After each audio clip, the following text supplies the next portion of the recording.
semua, perkenalkan, aku Nurul Hajizah dari Universitas Riau, Program Studi Pendidikan Guru Sekolah Dasar Angkatan 2018. Nah, di sini aku akan membahas materi tentang tinjauan pustaka. Pembahasan yang pertama yaitu tentang pengertian tinjauan pustaka.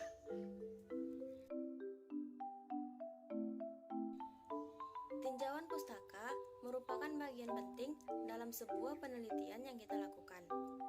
Kajian pustaka disebut juga sebagai kajian literatur atau literatur review.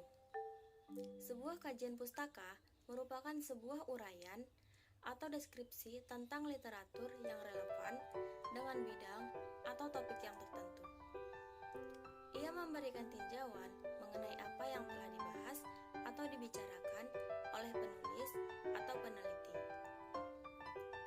Kajian pustaka secara umum adalah bahasan atau bahan-bahan bacaan yang terkait dengan suatu topik atau penemuan dalam penelitian. Kajian pustaka ini tidak cukup hanya memberikan rangkuman, tetapi juga akan memberikan penilaian dan menunjukkan hubungan antara bahan-bahan yang berbeda, sehingga memunculkan tema kunci.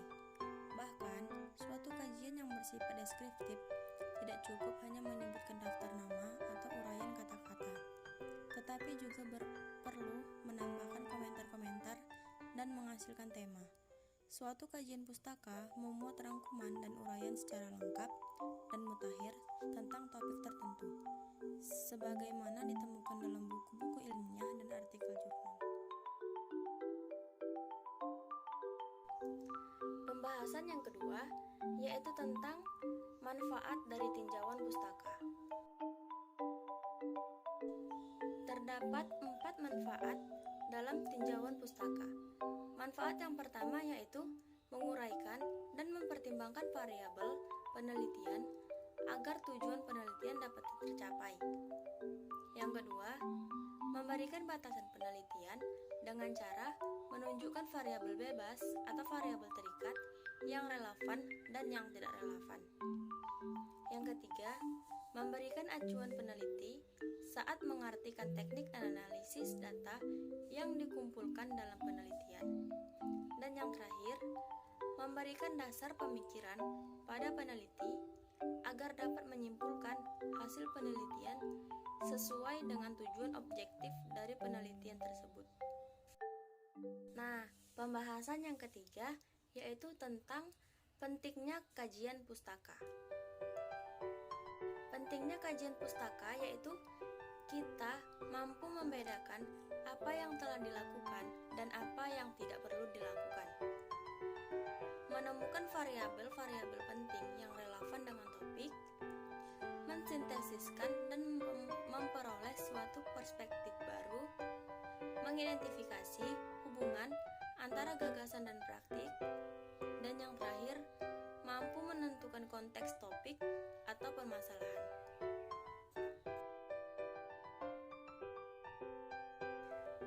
Pembahasan yang keempat yaitu tentang prinsip-prinsip tinjauan pustaka.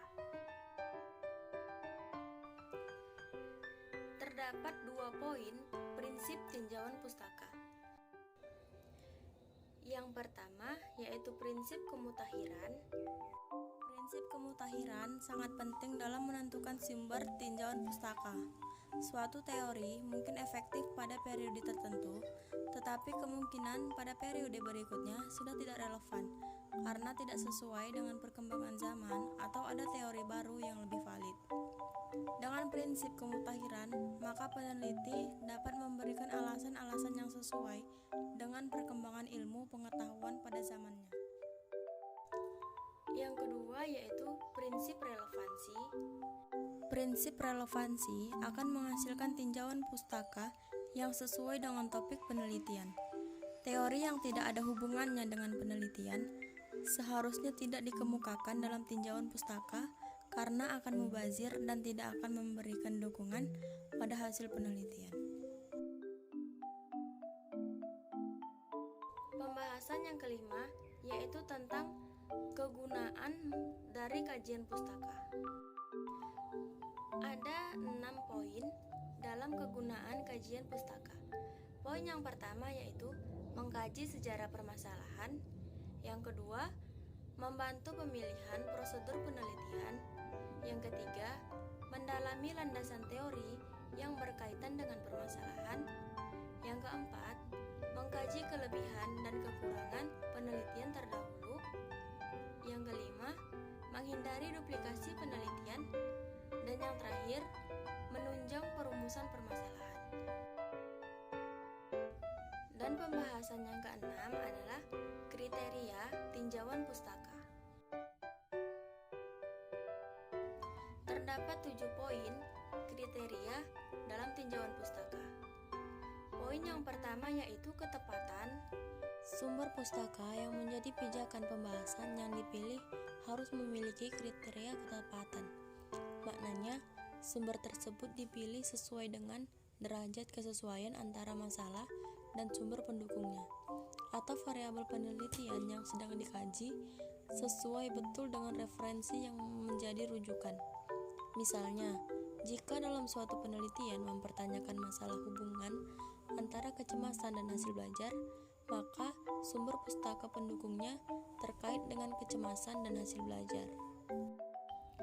Yang kedua yaitu kejelasan. Hal kejelasan ini sangat terkait dengan apakah kita sebagai peneliti atau penulis dapat memahami benar hal-hal yang menjadi perhatiannya. Dalam hal ini, peneliti atau penulis mampu memahami masalah atau variabel penelitian. Yang ketiga, empiris. Berkenaan dengan kriteria empiris, ini sangat terkait dengan temuan aktual atau temuan lapangan. Yang didapatkan bukan pendapat semata. Dukungan empiris yang berasal dari lapangan secara reliabel dan sahih dapat meningkatkan kekuatan kajian. Kajian yang akurat lebih dapat dipercaya daripada sekadar pendapat awam. Yang keempat, kemutahiran.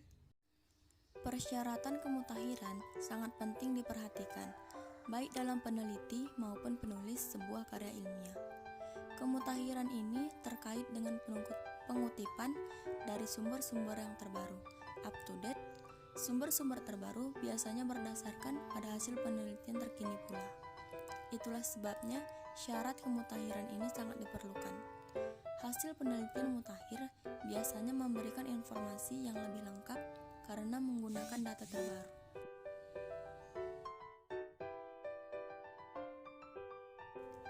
Yang kelima, relevansi. Relevansi ini terkait dengan kutipan yang berhubungan dengan variabel hipotesis yang sedang menjadi perhatian peneliti. Misalnya, variabel dan hipotesis yang diuji dalam penelitian berkenaan dengan strategi pembelajaran kooperatif dan hasil belajar. Maka, kutipan atau kajian pustaka yang sesuai atau yang relevan dengan kedua variabel tersebut. Yang keenam, organisasi. Kriteria penilaian yang terkait dengan organisasi ini berkenaan dengan keberadaan kajian pustaka atau literatur itu disusun secara baik yang mencakup pendahuluan, bagian, dan ringkasan. Penataan atau penyusunan tata tulis dilakukan secara sistematis, sehingga terjadi hubungan logis. Organisasi tulisan yang baik membantu para pembacanya untuk mengikuti jalan pikiran secara runtut. Dan yang terakhir yaitu meyakinkan. Perihal meyakinkan ini berkenaan dengan apakah kajian pustaka itu membantu peneliti atau penulis memahami benar masalahnya sehingga mampu meyakinkan orang lain. Sumber kajian pustaka memiliki keyakinan tinggi apabila memang dikerjakan oleh pekarnya. Sumber rujukan yang meyakinkan dapat meneguhkan keyakinan kita sebagai seorang peneliti, dan sumber yang kredibel memberikan gambaran yang meyakinkan pula bagi pembacanya. Pembahasan yang ketujuh yaitu tentang klasifikasi tinjauan pustaka. Ada 6 klasifikasi dalam tinjauan pustaka. Yang pertama yaitu fokus. Ciri-ciri khusus atau karakteristik pertama adalah fokus kajian. Berkenaan dengan fokus kajian ini dipilih ke dalam yaitu yang pertama hasil penelitian, yang kedua metode penelitian, yang ketiga teori, dan yang keempat praktik atau aplikasi. Yang kedua tujuan. Tujuan dari berbagai jenis kajian literatur adalah ingin mengintegrasikan dan menggeneralisasikan temuan dari satuan-satuan, perlakuan, hasil dan latar atau lingkungan dengan maksud untuk memecahkan suatu perdebatan atau pembicaraan dalam suatu bidang, atau untuk menjembatani bahasa yang dipakai dalam berbagai bidang. Yang ketiga, perspektif. Dalam penelitian kualitatif, kajian yang dilakukan oleh peneliti seringkali dipakai untuk mengungkapkan subjektivitas yang dimiliki oleh peneliti dan mendiskusikannya. Seberapa jauh subjektivitas atau bias itu mempengaruhi kajian atau penelitian. Peneliti berusaha untuk mengambil posisi netral dan menyajikan temuan peneliti sebagai suatu fakta.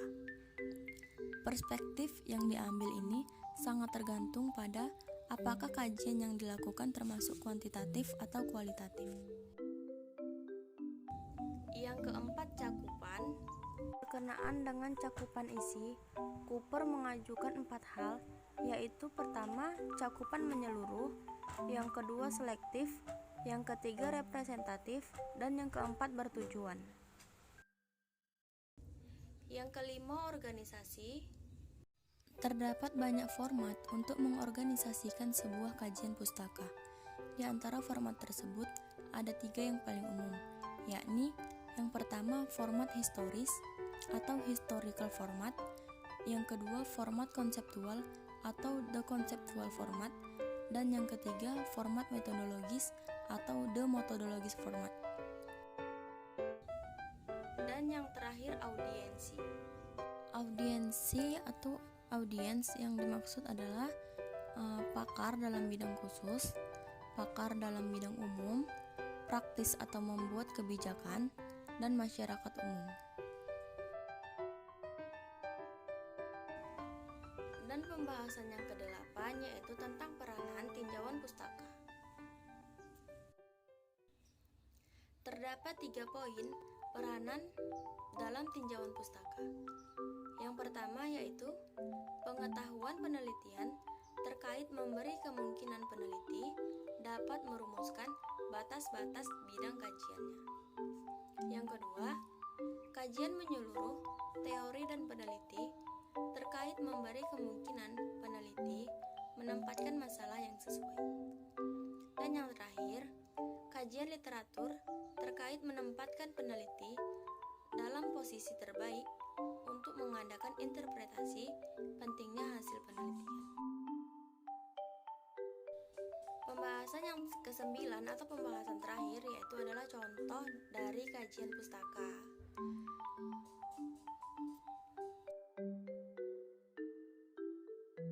Baiklah, hanya itu yang bisa saya sampaikan. Lebih dan kurang saya mohon maaf. Saya akhiri. Assalamualaikum warahmatullahi wabarakatuh.